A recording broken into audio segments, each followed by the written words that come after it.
dans l'optique de lever les obstacles socio-juridiques qui entravent l'accès des populations vulnérables aux services de santé liés à l'infection à VIH et à la tuberculose.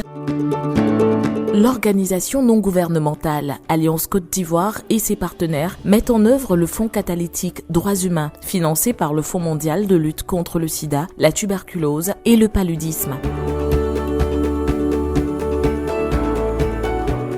Dans le cas des fonds catalytiques, le Fonds mondial nous a permis, au regard des résultats que nous avons au niveau national, de mener nos réflexions holistiques avec la partie nationale, notamment le ministère de la Santé et de l'Hygiène publique, le ministère de la Sécurité, le ministère de la Femme, de la Famille et de l'Enfant, le ministère de la Justice, le ministère des Affaires sociales, pour définir un paquet d'interventions qui pouvaient être réalisées afin d'adresser les barrières liées aux droits humains qui constituent un frein à l'accès aux services développés en direction de ces populations clés. De façon concrète, Alliance Côte d'Ivoire et ses partenaires que sont ENDA Santé, la plateforme des réseaux effets tiers, les autres organisations de la société civile telles que le réseau ivoirien des organisations de personnes vivant avec le VIH, le collectif des ONG de lutte contre les maladies respiratoires et la tuberculose.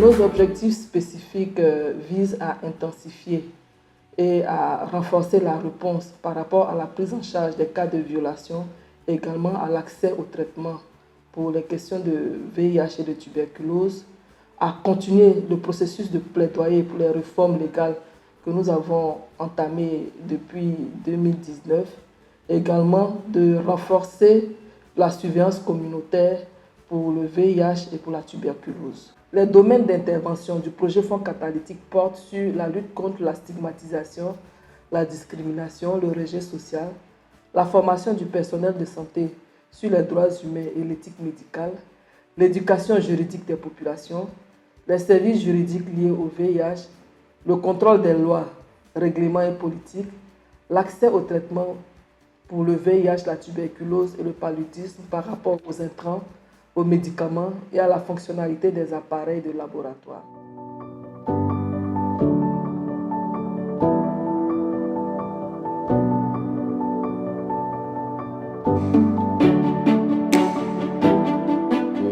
PNLS met en œuvre ce qu'on appelle des plans stratégiques nationaux, dont le prochain, qui va courir donc de la période 2021 à 2025, a 4 principaux objectifs. Le premier, c'est de réduire le nombre de nouvelles infections de 70% à l'horizon 2025. Le deuxième objectif, c'est de réduire de moitié, donc de 50%, le nombre de décès liés au sida. Le troisième objectif, c'est de lutter contre la stigmatisation et la discrimination à l'endroit donc des personnes vivant avec le VIH.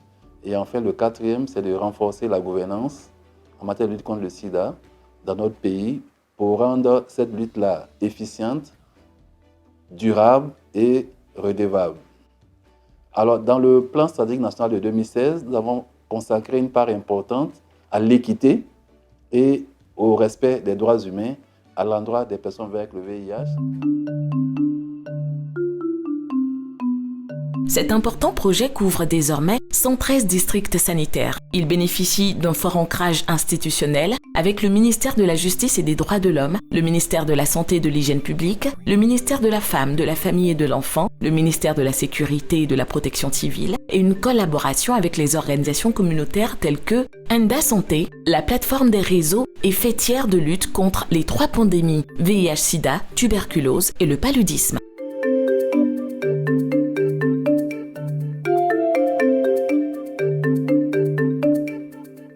Les violences basées sur le genre perpétrées à l'encontre des populations dites clés entravent leur accès aux services sociaux de base, notamment aux services de santé. Ces fonds catalytiques viennent donc apporter une réponse spécifique à ces défis-là et à ces difficultés.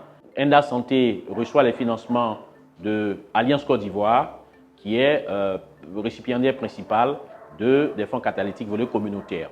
Concrètement, nous animons un observatoire des droits humains qui fait de la veille de la documentation, de la surveillance et du rapportage des cas de violation des droits de l'homme, notamment les cas de violence basée sur le genre. Il y a 5 cibles spécifiquement qui sont bénéficiaires de ce programme. Il y a les personnes vivant avec le VIH, les hommes ayant des rapports sexuels avec les hommes, les utilisateurs de drogue, les jeunes filles victimes d'exploitation sexuelle et les travailleurs du sexe.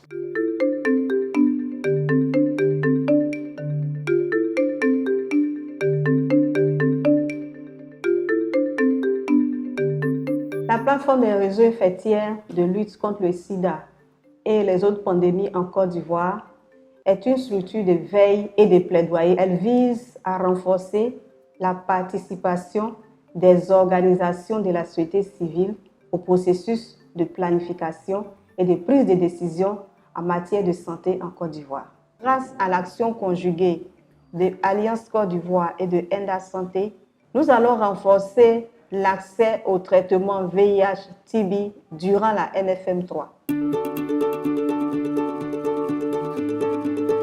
Dans le cadre du projet Fonds catalytique droits humains, Alliance Côte d'Ivoire a enregistré de juin 2019 à décembre 2020 503 cas de violation de droits de l'homme. Au nombre des violations, l'on dénombre 79 cas de viol, 5 cas d'agression sexuelle, 171 cas d'agression physique, 62 cas de déni de ressources et d'opportunités de services, 9 cas d'autres atteintes aux droits de l'homme. La plupart de ces cas sont des populations vulnérables, c'est-à-dire qu'elles sont fortement exposées au VIH, au sida et à la tuberculose. Le programme Droits humains a permis de former et installer 64 points focaux VBG dans les commissariats, former 50 points focaux VBG à la gendarmerie, former 34 assistants sociaux.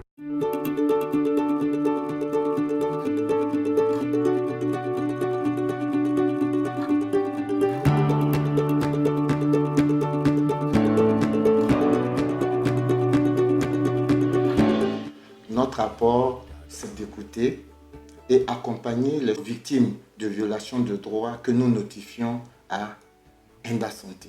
Nous traitons environ, en temps réel, plus de 1000 cas de violence par an. Il s'agit de viols, de déni de ressources et d'opportunités, de maltraitance émotionnelle, de divulgation de statuts sérologiques et d'extorsion de fonds sous la menace d'armes de poing. Le Fonds catalytique droits humains a permis aux populations clés d'avoir accès aux services d'assistance sociale, aux assistants sociaux d'avoir une meilleure connaissance des problématiques des populations clés pour un accompagnement plus adapté. En Côte d'Ivoire, les femmes et les enfants sont les populations les plus touchées par les cas de violences basées sur le genre. Il est réconfortant de constater que d'autres personnes et d'autres structures travaillent sans relâche à nous aider à améliorer les conditions de cette marge de la population stigmatisée. Avec le Fonds catalytique des droits humains, nous sommes certains que ces populations pourront bénéficier d'un soutien social à tous les niveaux.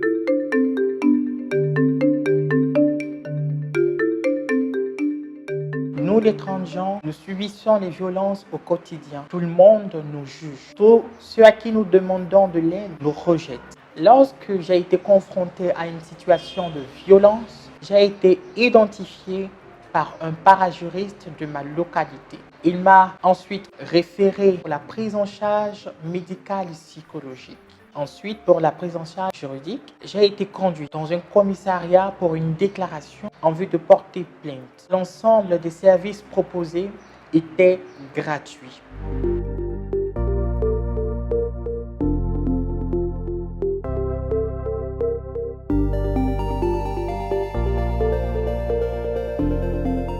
Dans le cadre de la mise en œuvre de la NFM3, les 3 prochaines années, il s'agira de renforcer les acquis. Et ces acquis concernent l'amélioration des lois, les règlements et des politiques liées au VIH et à la co-infection VIH-tuberculose à travers des plaidoyers. Et ces plaidoyers vont se faire sur 3 axes majeurs. La mise en place d'un cadre institutionnel pour le travail du sexe, l'adoption de la nouvelle loi sur la drogue et la réforme de la loi VIH. Dans le cadre de la NFM3, il sera l'occasion aussi de renforcer les capacités des législateurs et des agents des forces de l'ordre à travers des sessions d'orientation des élèves policiers et gendarmes. Les services juridiques liés au VIH et à la co-infection TB-VIH sera renforcés. Malgré les efforts du gouvernement, des problèmes comme l'insuffisance de mécanismes de redevabilité persiste toujours. Il sera donc question pour la NFM 3 d'apporter un appui financier pour l'opérationnalisation du mécanisme de suivi communautaire. Le fonds catalytique mis en place par le Fonds mondial au profit de la Côte d'Ivoire se révèle être d'une importance capitale pour la frange de la population qui subit encore des violences et violations des droits humains, ainsi que des personnes atteintes du VIH, du sida et de la tuberculose. Dans la mesure où ce fonds leur facilite l'accès aux services de santé et aux services sociaux de base pour une réponse efficace aux 3 pandémies, VIH, paludisme, tuberculose.